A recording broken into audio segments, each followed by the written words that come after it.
Hello, and welcome to another edition of Sun Dragon Tips and Tricks. I'm Rebecca. I'm the owner of Sun Dragon Art and Fiber in downtown Brevard, North Carolina, and it's Monday, so I'm coming to you from my new house.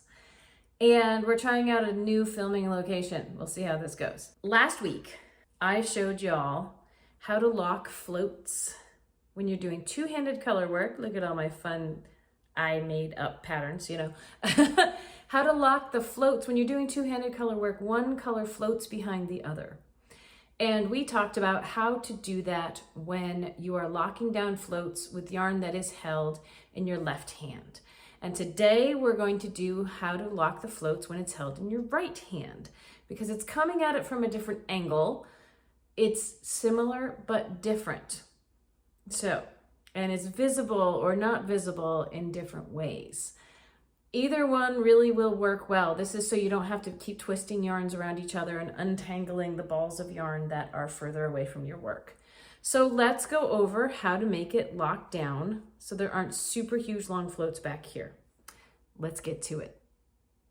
So this is a knitting lesson about locking your floats in two-handed or two-hand stranded color work without twisting. And this is part 2. We did part 1 last week. You can go check it out if you are interested in learning how to lock down the floats. That can happen with your left hand. So we're locking the right hand yarn, the yarn that is held in your right hand. As a review, it's totally personal preference when to lock. You will find people who have all different opinions about when you should lock down your yarn. In general, I lock every 4 to 6 stitches if the gap is larger than that. So if there were a gap of, say, 9 stitches, I would lock down on the 5th. Anything over 6 stitches, I probably want to lock down somewhere in the middle. I have made exceptions to this rule for various reasons. Like if my stitches have a lot of open work and the floats are going to be seen, I might take the chance of letting the floats be really long. However, one of the reasons to do this is it helps your floats lie flat. It can help space them out. It keeps the fabric from bunching because it helps the floats be long enough. Try to squeeze in there. It helps space out the floats or lengthen the floats properly, which ultimately keeps the fabric from bunching. That can be one of the issues if your floats are really long. If you yank your yarn around when you use it the next time, it squishes everything together. Let's talk about the steps for locking your right hand yarn. Now again, some of these steps are just like doing a regular stitch with your left hand yarn, but then there's things that need to happen to your right hand yarn. I will mark them out as I go. Step 1 is like a normal stitch. Insert your right hand needle to knit into the left hand loop. Boop, just like that. This guy is new. This is something different. Take your right hand yarn. Remember, you're about to do a stitch with your left hand yarn. First, wrap your right hand yarn under and around your right hand needle. I put in here, if it helps, counterclockwise. This is different than when you were locking your left hand yarn. Left hand yarn, I told you to go the opposite direction. This is the same direction as if you were doing a regular stitch.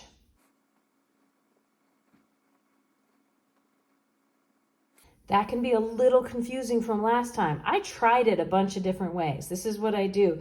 If you try to do an opposite direction like we did last time, like we did last week when we're locking the left hand yarn, it doesn't work. It gets all kinds of tangled. This time when you go in, we're wrapping the right hand yarn like we're doing a stitch with the right hand yarn, but we're not. Now we're back to doing what would regularly be a stitch with your left hand yarn. Now some people wrap and some people pick when they're holding the yarn in their left hand. So either way, I would like you to do what you normally do with your left hand yarn if you were doing a regular stitch. However, you either grab with your right hand needle or wrap with your left hand yarn. Again, the motion is around the needle is going to be counterclockwise. Let me put up here The stars indicate a regular stitch.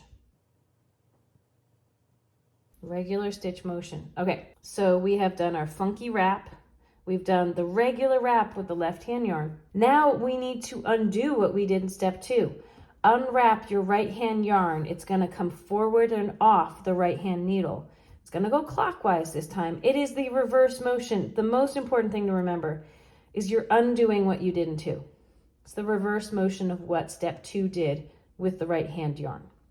If all the words and my fingers are getting confusing, hang on. We're going to look at pictures. We're going to do it with real yarn. Keep with me. And then step 5 is another regular stitch. You're going to do what you would normally do if you were doing a stitch with your left hand yarn. You duck that left hand yarn wrap around to the front through the left hand loop and slide your left hand loop off the needle. It's a regular knitting motion. So again, to review, we go in to start our regular stitch. The right hand yarn comes around, the left hand yarn comes around, then the right hand yarn comes off so the left hand can continue doing it. Let's see what it looks like in pictures. All right, step 1 was to stick your right hand needle in like you're going to do a knit stitch. This is what it will look like. We have our left hand yarn. We have our right hand yarn. Let's keep it hopefully close to the colors that I did last time. I think last time we had our left hand yarn be a greeny teal. I think we had our right hand yarn be pink. So let's go with that. And then to have the loop we're working with look really different. I think I made it orange last time. We're going to make it blue this time. Let's hope this stands out quite a bit. How about everything else? If there's anything else hanging on the needles, we're going to make it orange. Just to let us know it's a stitch, but it's not something we're working with. So we've gone in like we're going to do our stitch. The next thing we need to do, we need to take the yarn we're going to lock and set it in place. And remember, this time, right hand yarn, it's going to do a regular motion, which is to go all the way around and between. That's the direction it's going to go.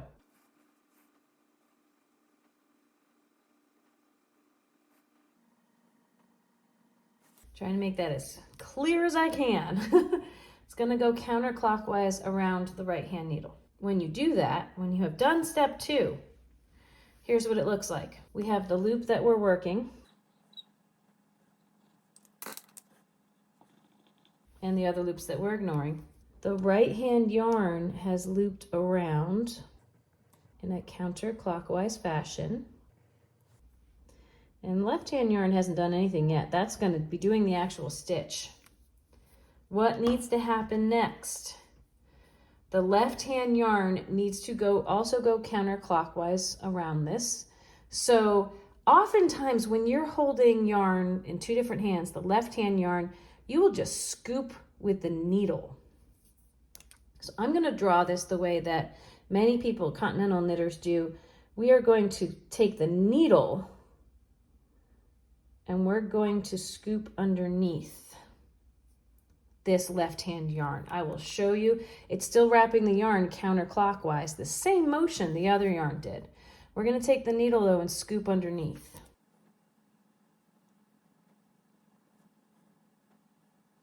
That's the easiest way for me to tell you what's going on. When it does that, here's what it's going to look like. Let's make sure we know what's going on here. We go from 1 to 2 to 3. Here's what it looks like after we've done that 3rd step. There's a lot going on here, so let's piece it out. We've got the loop that we're working. It's going to look like a whole bunch of yarns stacked on top of each other.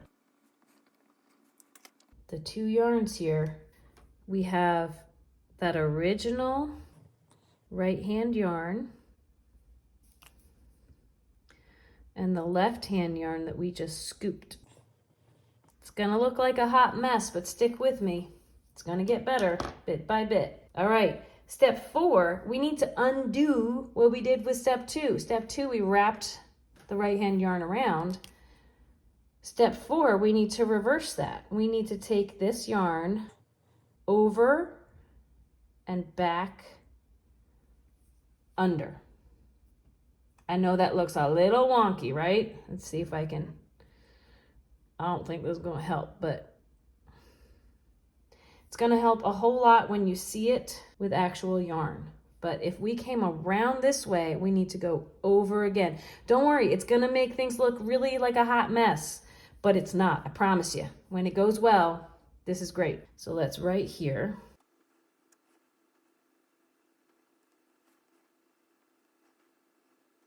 We're undoing that first wrap. Let's take a look at what that will look like when it's undone. We're still not totally out of the woods yet. Here's what it'll look like when that yarn voops back under. It'll look like it's catching the left-hand yarn. It's okay. It, again, will still look a little bit like a hot mess. But again, that first loop that we went into is still just sitting there.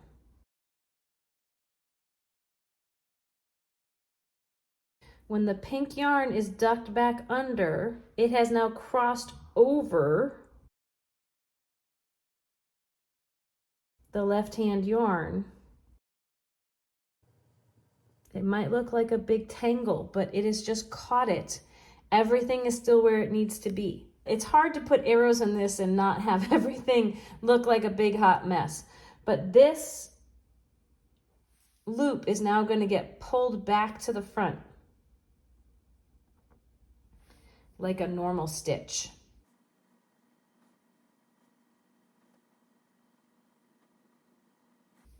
That is part of a regular stitch. When you do that, not fully finishing the stitch yet. This is a picture of just having ducked it back under. So what is visible in the front right now is that loop of left-hand yarn that's been pulled back to the front. Everything else is still there. Let's take a look. The original loop is still behind all of this.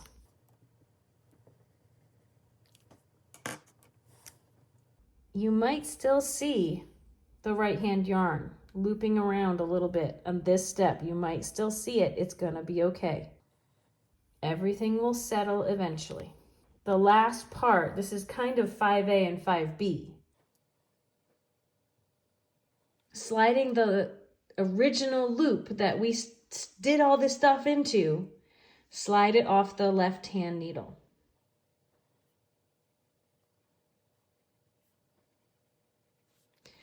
When you do all of that, it'll look like this. It'll have transferred.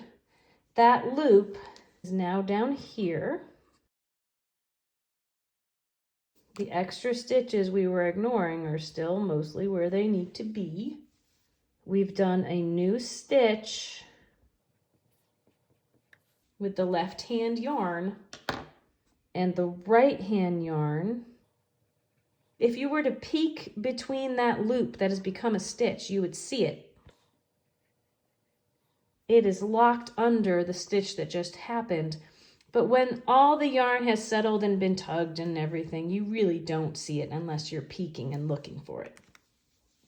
But that's what it looks like when you're done. Let's do it with real yarn. All right, so I know I said I like to lock them every 4 to 6 stitches, but just like last week, I'm going to lock these every, 3 stitches so that we can see what happens if there's going to be, say, 5 stitches between when I use this yarn and when I use this one. So remember, this right-hand yarn is the one we are working on locking today. So I'm going to do 1 stitch with it, and then we're going to come in and do 1. If I'm picking, I pick it, I scoop it like that, 2. On this third one, we're going to come in before we do our stitch with the left-hand yarn. we're going to come wrap around like we were going to do a stitch with the right hand yarn, but we're not. Keep that in there. Then I'm going to pick the left hand yarn. There are 2 yarns there. Now I'm going to undo. I'm going to go over and back behind. Might look like a hot mess. It's locking in my left hand yarn, but then I'm going to finish my left hand yarn stitch. It is there, right there, but it is locked in place. Keep going. My continental's a bit awkward because I'm an English style knitter, but I have 5 stitches with my left hand yarn. My right hand yarn was there. It is locked back behind here. Now let's do a stitch. Again, don't have to spread this out as much because it's helping me space these out. Do a stitch with my right hand yarn. And now let's do some stitches. 1, 2. When I come in here to do it, I might lock on my next one with a blue stitch. It was locked under a cream stitch, so you can't see it. But even, look, if I pull it down, it's not visible. Okay. As I do, sorry for the whacking my needles on the table. Regular stitch motion. Might feel like I'm doing a stitch with my right hand yarn, but I'm not. Then I'm gonna do what would be a regular stitch motion. There's 2 strands there.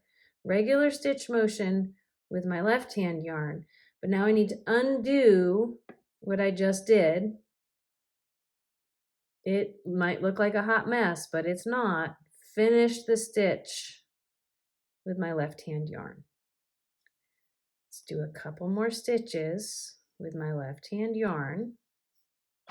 Spread them out just in case. Stitch with my right hand.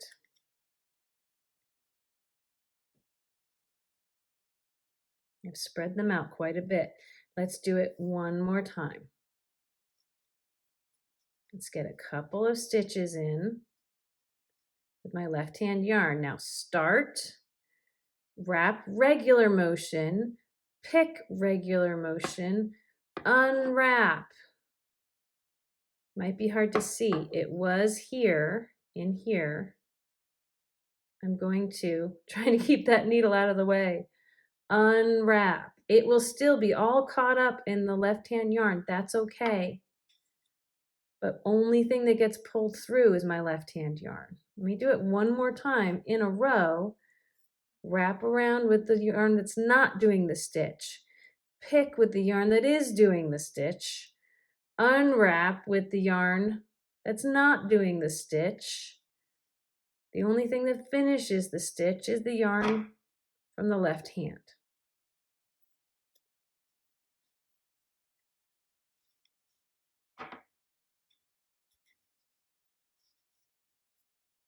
Let me finish with 2 stitches from the right hand. So we have these bigger gaps, but on the back, let me put that needle down since he wants to clack. On the back, we have no super long floats like we did, say, here. Nothing is super long with the cream. It's all locked in place, and it's also not bunched together, like if I spread this part out. So thanks for joining for part 2 of locking the floats. If you have questions about locking the floats down the yarn that's in your right hand, please let me know. I already did a video on floats with your left hand. Let me know what else you want to see, Please consider subscribing. Our channel is growing by leaps and bounds. I'm thinking next week about doing another life lessons from knitting or crocheting, something more heartfelt. If you enjoy those videos, let me know. Let me know if there's other things you'd like me to expound upon. Liz and I over on our Sideshow channel often do that, but if you'd like me to have a more heartfelt reflection on anything, I'm happy to do it. I'm also thinking about getting back to the overarching. I did one on shawls. I did one on sweaters. What other videos would you like to see me explain basic shapes, ideas, things like that? I'm sure there are things I didn't get into in those videos that some people might like to see. Let me know in the comments. And as always, may your crafting be filled with joy and confidence. I'll see you next week. Bye-bye.